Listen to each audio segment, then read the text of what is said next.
So why does suffering happen? Why do bad things happen in the world? Why do people get sick? These are really big questions. In the Old Testament, when we hear about the stories, the way they explained bad things happening was that they said that, somebody had sinned, somebody had done the wrong thing, and God was getting back at them. So if something bad happened to you, people would basically say, you know what? It was your fault. Either you did something wrong or somebody in your family did something wrong, and God is punishing you. But that changed when Jesus came along. So there's a story where Jesus healed a man who was blind. And the people there asked Jesus, who sinned, the man or his family?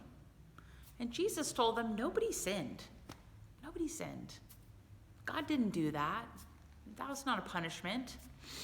And so that was a really different way for them to look at God, a different way for them to see God and for them to view suffering, not connected to sin. So if that's true then, though, the question is, if God is all-powerful, if God created everything in the world, why does God allow suffering? We don't know. The answer is not clear about that. We do know that in the story of Adam and Eve, what God gave them was choice. Adam and Eve had a choice. And because of their choices, they created a lot of suffering for themselves. And humans, we all do that. We make poor choices, and then bad things happen. And because we have choice, and we're not always thinking about other people, we make choices that cause other people suffering because we're not being loving. Really, when people have questions about suffering and God, they're not thinking about the pain that humans cause one another. We can see how that happens.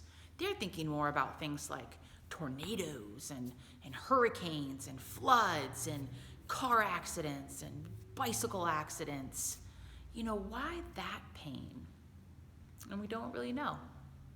And yet, there is one thing that I really know for sure about God. And that is that God's all about connection. And that something good can come out of something really hard. Have you ever had a really bad skin knee? Like you totally bit it on your bike, or you fell off your skateboard, or you fell down on your roller skates right on the pavement, skid right along. I bet if you thought about it, you could almost feel what that felt like. That sting, that pain of it. It was probably pretty rough. It's very likely that your grown-ups have had skinned knees, so that when you went to them with your skinned knee, they were better able to help you. They were better able to love you through that pain because they had experienced it. That's how suffering can connect people. That's how you can bring something good out of something painful.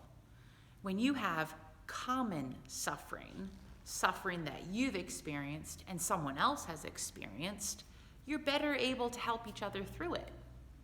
You have the connection to the other person because you've been through something similar. So let's say you experience the loss of your grandparent at a young age, and then your friend loses their grandparent.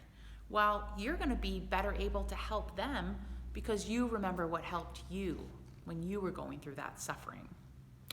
All the suffering that we experience personally makes us more particularly able to help others. So each week I go to a support group because I suffer from bipolar disorder, and I come together with other people with that illness, and we talk about what's hard for us, and we help each other along because we have a shared experience. And so here we are in this very remarkable time, a time when, a suffering has come over the whole earth. And we aren't suffering exactly in the same way, but we are all affected by it. We're all experiencing some sort of pain right now. And while that can be really sad, as we come through this, we are going to be more connected than we have ever been before. And the more connected we are, the easier it is to love one another. Ask your parents if they're willing to share with you times when they've experienced suffering that they then used later on to help someone else going through something similar. With God, we can find good in all things, and that can change the way we look at something. So watch your suffering this week, and then work to think about how you might be able to help someone in the future because of something that you've gone through. Amen.